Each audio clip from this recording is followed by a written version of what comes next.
Sud commandée par le général Emeti dans les territoires qu'il contrôle. Ma question est la suivante. Président Banakani, quelle analyse faites-vous sur la situation sociopolitique dans ces deux pays? Bon, écoutez, c'est une analyse des députés. On est député quand on regarde tout ça. D'abord, on n'est pas obligé de faire comme les Romains parce qu'on est à Rome. Le Soudan, c'est un pays. C'est un pays. Et cette histoire-là de Soudan du Nord, Soudan du Sud, tout ça, la décapitation du Soudan, sa balkanisation est l'œuvre des forces étrangères, de puissants intérêts étrangers, qui ont interconnecté avec des groupes d'intérêts locaux, internes, ayant une conception anti-soudanaise de non seulement l'histoire de ce pays, mais de son avenir. Je dis bien anti-soudanaise. Ce n'est pas n'importe quel pays, là, c'est un des plus vieux pays du continent, l'histoire de l'Afrique. Soudan qui est là. Il porte une charge historique, symbolique majeure, avec laquelle nous ne pouvons pas nous amuser. Ce pays-là, il est bordé par plus de 7 pays en termes de frontières. À mesure de lire, hein, c'est important. C'est au nord, vous avez l'Égypte, au nord-ouest, la Libye, à l'ouest, le Tchad, au sud-ouest, la RCA, au sud, le Soudan du Sud, entre guillemets, au sud-est, l'Éthiopie, à l'est, l'Érythrée. Est-ce que vous vous rendez compte? Le Soudan, c'est l'Afrique. Il forme le carrefour. Je dis que c'est l'Afrique. Il est au conflit, on va aller plus loin. Vous allez comprendre pourquoi c'est très important. Le Soudan, il est à l'articulation des grandes zones d'influence du géopolitique occidental, on ne parle que de l'Occident, depuis la colonisation jusqu'à nos jours. C'est à l'endroit où vous articulez le Maghreb, l'Afrique centrale, la région périphérique des Grands Lacs et la Corne de l'Afrique. On ne peut pas vivre avec le Soudan. Tous les géostratèges savent que le Soudan, c'est le cœur stratégique de l'Afrique. Tout le monde le sait. Il n'y a que les Africains comme ils sont pour laisser regarder ça. Et ça devient un sujet de commentaires, d'analyse de presse de temps en temps, quand c'est commandé au Soudan. Et quand on parle du Soudan, ce sont les épidémies, c'est la plus grande crise humanitaire du monde, d'après l'ONU. C'est des millions de déplacés, des millions de morts. Donc chaque fois qu'on parle du Soudan, c'est la famine, c'est la sécheresse, etc. On a réduit un des foyers les plus importants de notre patrimoine civilisationnel, de notre histoire, en un désespoir, en un enfer désespoir.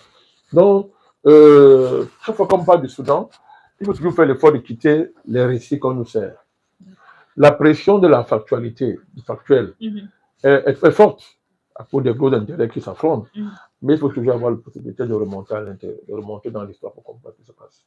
Vous savez, en méthodologie, nous savons au NMP que les effets sont importants, mais pas plus que la cause. Quand vous remontez dans la cause, vous comprenez les effets. On est là dans une floraison d'effets, guerre civile, Soudan du Sud, Soudan du Nord, dans le Soudan du Sud maintenant qui est dans une guerre civile. Ça, c'est un ensemble d'effets d'une cause plus importante qu'on ne peut comprendre qu'en remontant au début de l'histoire de ce pays-ci. Vous allez comprendre comment, n'est-ce pas, la guerre froide a marqué le pays, comment le pays a négocié la sortie de la guerre froide. Vous allez voir comment les États-Unis ont longtemps marché sur ce pays et ont sous-traité son avenir à l'Arabie Saoudite par l'intermédiaire des frères musulmans. C'est ça, M. Hassan al-Tourabi, c'est ça l'histoire, entre guillemets, de l'islamisme au Soudan jusqu'à la guerre civile qui oppose, n'est-ce pas, M. Emeti à M. Buran. Pour ne parler que de ça. La question du Soudan du Sud, c'est quoi? Là aussi, on ne comprend pas ça si on refuse de voir comment le régime soudanais de l'époque, dirigé par Gafa al-Nimeri, a négocié la fin de la guerre froide et a anticipé sur ses intérêts à travers une vision de l'avenir pétrolier du pays qui a heurté profondément les intérêts du Sud et qui a poussé les Soudanais du Sud à commencer la guerre d'indépendance qui va aboutir justement à l'indépendance du Sud-Soudan. Et une fois l'indépendance obtenue, ils vont continuer à se tuer jusqu'à l'arrestation de tout ce qui est lié à Machar. Machar. Donc, vous voyez, il ne faut pas confondre les effets à la cause fondamentale, sinon on ne s'en sort pas.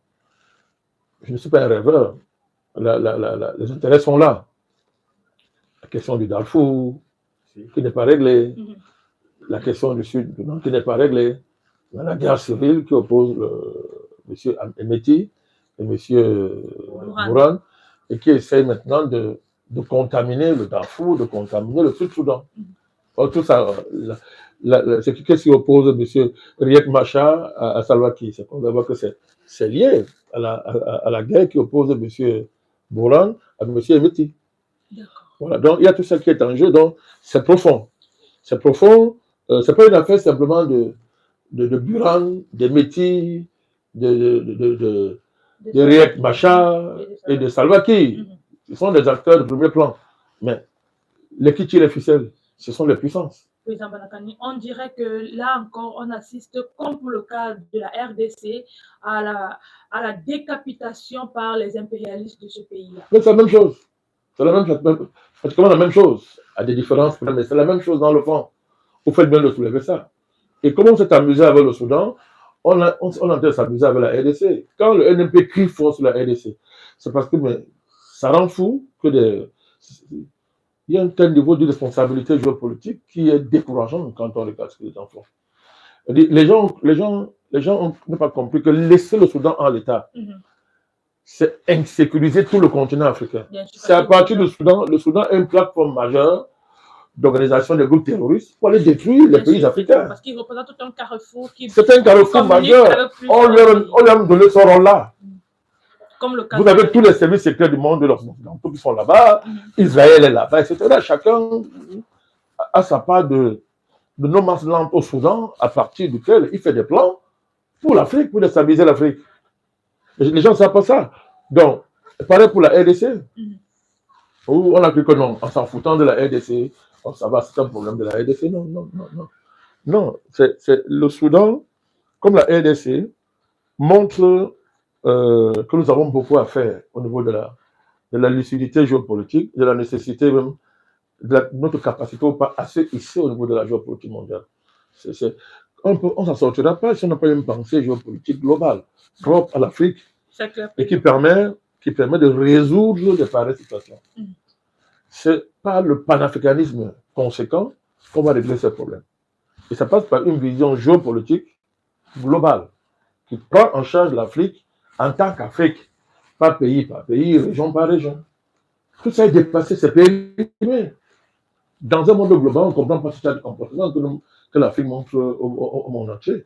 Dans l'affaire du Soudan, c'est comme la RDC, c'est une affaire qui engage les Africains. Les Africains doivent s'impliquer pour régler ce problème. On n'est pas laissé M. Bourhan et M. Emeti se comporter en chef truand de guerre, je dis bien chef et truand de guerre, et qui n'ont pas de perspective réelle, non seulement pour les populations soudanaises, mais même pour l'Afrique.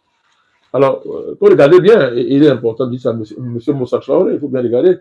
Emeti est intervenu au Yémen, dans le Yémen, au Moyen-Orient. Il intervient pourquoi? Il intervient parce que, vous allez voir, l'Arabie Saoudite intervient. La rivalité se transporte dans le Yémen. C'est-à-dire que Emeti comprend très bien qu'il doit intervenir au Yémen parce que l'Arabie Saoudite soutient son ennemi, parce qu'il y a une forte influence sunnite au Soudan, qui est l'œuvre des Américains, à travers les frères musulmans. Donc, que ce soit avec Hassan Tourabi, jusqu'à Sadek El Mahdi, etc. L'islamisme, jusqu'à l'arrivée au pouvoir de M. Omar al-Béchi, on a bien vu comment les Américains ont accompagné, ont fait la promotion de cet islamisme-là, parce que ça faisait les intérêts. Donc, il faut réfléchir en profondeur. Et cette réflexion géopolitique doit intégrer la question de l'islam géopolitique pour régler ce problème. Il faut intégrer ça. Ce n'est pas hors de notre portée, au contraire. Au contraire. Donc, ça aussi, c'est un défi que les vrais panafricanistes du continent devront plus tôt ou tard prendre en charge, comme le défi de la RDC. D'accord, président. D'accord, président. Nous enchaînons avec la troisième préoccupation de monsieur